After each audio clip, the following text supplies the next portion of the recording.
अखिलेश यादव की रणनीति अब केवल आरोप प्रत्यारोप तक सीमित रह गई है और वो अपने ही बनाए जाल में फंसते जा रहे हैं। नमस्कार, रूबरू देख रहे हैं आप और मैं हूं आपके साथ शिवानी रतूड़ी। और आज हम आपको उनकी रणनीति से ही रूबरू कराने जा रहे हैं और बताएंगे कि कैसे अखिलेश यादव की राजनीति इन दिनों केवल आरोप प्रत्यारोप और सरकार पर तंज कसने तक सीमित हो गई है।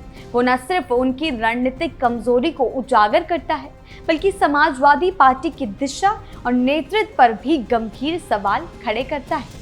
हैरानी की बात यह है कि जब उनके अपने विधायक और सांसद एक के बाद एक विवादों में फंसते जा रहे हैं और पार्टी के अंदरूनी हालात बिखराव की ओर बढ़ रहे हैं, तब भी अखिलेश यादव का पूरा फोकस केवल सरकारों को घेरने पर है, न कि अपनी पार्टी को मजबूत करने या संगठन को सुधारने पर। इस बीच ना तो उनकी पार्टी की आंतरिक समस्याओं का कोई हल निकल रहा है और ना ही उनके विधायक और सांसदों पर लगते विवादों का कोई जवाब सामने आ रहा है। सवाल ये है कि क्या अखिलेश यादव की राजनीति अब सिर्फ मीडिया हेडलाइन बनाने तक सीमित रह गई? चलिए, क्या कुछ चल रहा है यूपी की राजनीति में, आइए जानते हैं विस्तार से। बुरी तरह फंसे अखिलेश यादव। उत्तर प्रदेश की राजनीति इन दिनों दिलचस्प मोड़ पर आ चुकी है। इस बीच समाजवादी पार्टी के राष्ट्रीय अध्यक्ष अखिलेश यादव लगातार योगी सरकार पर हमले कर रहे हैं। उनके निशाने पर खास तौर से शिक्षा व्यवस्था है। उनका कहना है कि बीजेपी सरकार ने छात्रों और युवाओं के भविष्य के साथ खिलवाड़ किया है और आज उत्तर प्रदेश की शिक्षा व्यवस्था बर्बाद हो चुकी है। लेकिन वो ये भूल गए कि पीडीए पाठशाला जो उन्होंने खोली थी वो किस काम आई और कितनी बुरी तरीके से विवादों में घिरी। अखिलेश यादव का ये दावा पहली बार नहीं है, लेकिन इस बार उन्होंने जो तीखे शब्दों में आरोप लगाए हैं वह साफ दर्शाता है कि अब उनकी रणनीति सरकार की हर नीति और हर फैसले पर सवाल खड़े करने तक ही सीमित होती जा रही है। लेकिन यहीं से जनता के बीच ये सवाल उठना शुरू हो गया है कि अखिलेश यादव सिर्फ विरोध करने के लिए विरोध कर रहे हैं या उनके पास वास्तव में कोई ठोस और सकारात्मक एजेंडा भी है। ये एक बड़ा सवाल उठ रहा है जो जनता अखिलेश यादव से पूछना चाह रही है। अखिलेश ने योगी सरकार पर किया हमला। सवाल ये भी उठता है कि जब एक नेता लगातार सरकार की आलोचना करता है लेकिन जनता को खुद कोई रास्ता नहीं दिखाता, तो क्या वह नेता अपनी राजनीतिक जमीन और विश्वसनीयता मजबूत कर रहा होता है? अखिलेश यादव एक समय पर उत्तर प्रदेश के युवा मुख्यमंत्री थे जिनसे जनता को बड़ी उम्मीदें थी। लेकिन अब जब वो लगातार योगी सरकार पर आरोप लगा रहे हैं तो लोगों को ये जानना भी जरूरी है कि उन्होंने अपने कार्यकाल में क्या अलग किया था। आज जब वे फर्जी डिग्री, नियुक्तियों में धांधली और विश्वविद्यालयों में गड़बड़ी की बात कर रहे हैं तो ये भी पूछा जा रहा है कि क्या ये समस्याएं सिर्फ आज की हैं या उनके शासनकाल में भी ऐसी शिकायतें सामने आती थी। राजनीति में जब कोई नेता लगातार दूसरों की कमियों को उजागर करता है लेकिन अपने हिस्से की जिम्मेदारी को नजरअंदाज करता है तो जनता का भरोसा डगमगाने लगता है और यही अखिलेश यादव के साथ भी हुआ है। उनकी राजनीति पर सवाल उठने लगे हैं क्योंकि उनके टाइम पर, उनके कार्यकाल पर तो लगातार अपराध बेलगाम हुआ करता था। अगर हाल की राजनीतिक गतिविधियों पर नजर डालें तो ये साफ होता है कि अखिलेश यादव की पूरी रणनीति फिलहाल योगी सरकार को कटघरे में खड़ा करने पर केंद्रित हो गई। हर मुद्दे पर, हर नीति पर वे या तो विरोध दर्ज करवा रहे हैं या फिर तंज कस रहे हैं। लेकिन इस आलोचना की राजनीति के बीच जो सबसे जरूरी बात खो रही है वह है विकल्प। जब आप जनता को ये कहते हैं कि मौजूदा सरकार फेल हो चुकी है तो स्वाभाविक रूप से जनता ये जानना चाहेगी कि आप क्या नया करेंगे। क्या आपने ऐसी कोई नीति पेश की है जो मौजूदा व्यवस्था से बेहतर हो? ऐसा कुछ तो उनके पास है नहीं, उनके शासनकाल में सब कुछ देख लिया गया है। क्या आपकी पार्टी ने कोई विजन डॉक्यूमेंट जारी किया है जिसमें बताया गया हो कि समाजवादी पार्टी अगर सत्ता में आती है तो छात्रों, युवाओं, शिक्षकों और आम जनता के लिए क्या नया करेगी? क्या पीडीए पाठशाला खोलेगी और ए से अखिलेश यादव, डी से डिंपल यादव पढ़ाएगी? ये भी एक बड़ा सवाल उठ रहा है। बता दें, समाजवादी पार्टी अभी तक इस मोर्चे पर असफल नजर आती रही है। ना तो उन्होंने शिक्षा के क्षेत्र में कोई वैकल्पिक रोड मैप जनता के सामने रखा है और ना ही बेरोजगारी, स्वास्थ्य या आर्थिक सुधारों को लेकर कोई ठोस योजना दी है।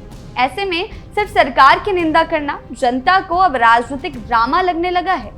अब जनता को यह एहसास होता है कि विपक्ष सिर्फ सत्ता के लिए लड़ रहा है, ना कि जनता की भलाई के लिए, तो वे विकल्प तलाशने लगते हैं। यानी कि अखिलेश यादव की राजनीति तो पूरी तरीके से पहले ही ठप हो चुकी है।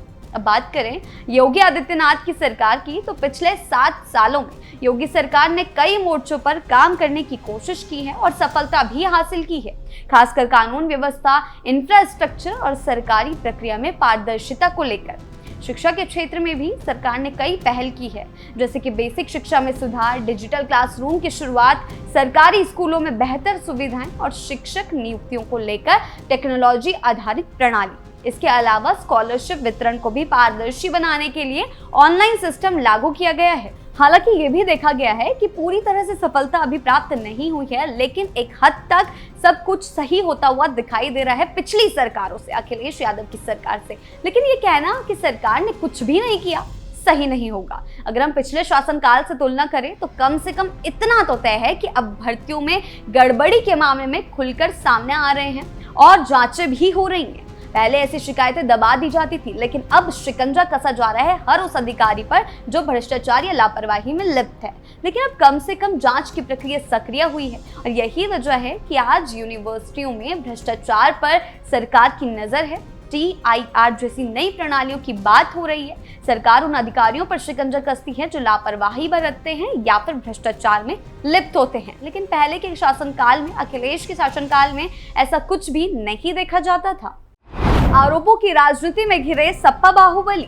अखिलेश यादव का ये कहना कि मुख्यमंत्री खुद से जांच शुरू करे एक बड़ा बयान है, लेकिन जब आप ऐसे बड़े आरोप लगाते हैं तो जनता आपसे साक्ष्य, समाधान और वैकल्पिक दृष्टिकोण की उम्मीद भी करती है।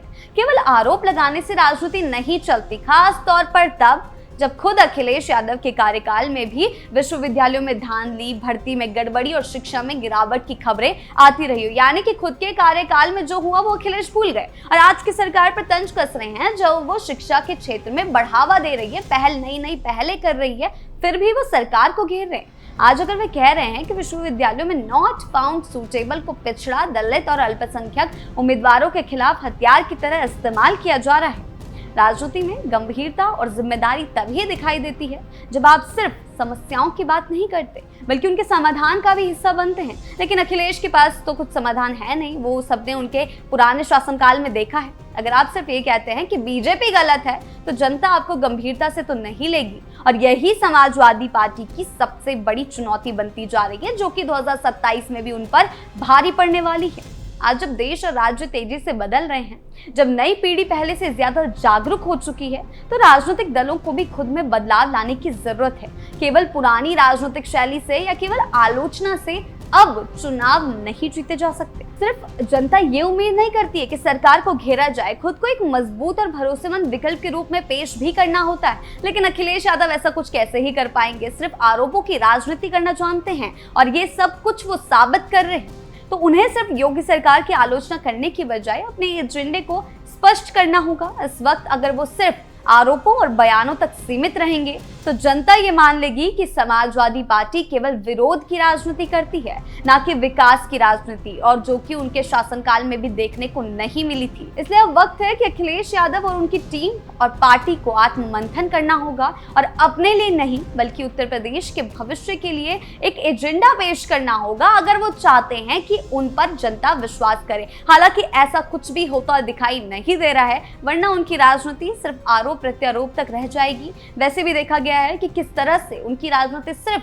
धर्म और जाति आधारित रही है और समाज को भड़काने का काम ही उनके द्वारा किया जाता रहा है, चाहे वो उनका शासनकाल हो या अभी भी। लेकिन अब जनता ऐसे विश्वास नहीं करती। मुस्लिमों की राजनीति अखिलेश यादव हमेशा से करते रहे हैं, लेकिन अब उन्हें एक ठोस एजेंडा चाहिए। बदलाव देखना चाहती है जनता, जो कि योगी सरकार कई सालों से जुटी हुई है बदलाव में। और अगर तुलना करें तो पिछली सरकारों के चलते जो भी काम पूरी तरह से खराब किया गया था, उसे भी पूरी तरह से सुधारने की कोशिश में योगी सरकार लगी हुई है।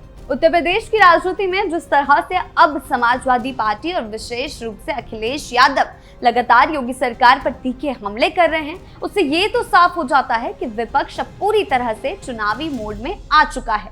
लेकिन सवाल यह है कि क्या केवल सरकार की नीतियों को कोसने भर से जनता का विश्वास जीता जा सकता है?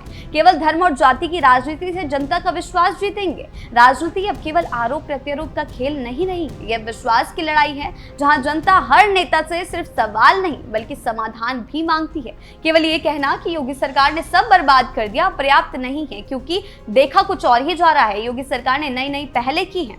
अब ये दिखाना जरूरी है कि हम क्या बेहतर कर सकते हैं और कैसे करेंगे। विपक्ष की सार्थकता तभी साबित होगी जब वह केवल विरोध नहीं बल्कि विकल्प भी बनेगा, लेकिन ऐसा कुछ होता दिखाई तो नहीं दे रहा है। उनकी रणनीति उल्टा सवालों के घेरे में घिरी हुई है। वो एक और सरकार पर तंज कसते जा रहे हैं, लेकिन उल्टा खुद ही गिरते जा रहे हैं, खुद के पैर पर कुल्हाड़ी मार देते हैं। लेकिन इसी के चलते अब पूरा मामला उनके खिलाफ जा रहा है और जनता अब उन पर विश्वास नहीं कर पाती है। लेकिन अब इसी के चलते उनके हाथों से 27 की सत्ता जाते हुए भी दिखाई दे रही है। आपकी इस बारे में क्या राय है, हमें कमेंट सेक्शन में जरूर बताएं। नमस्कार।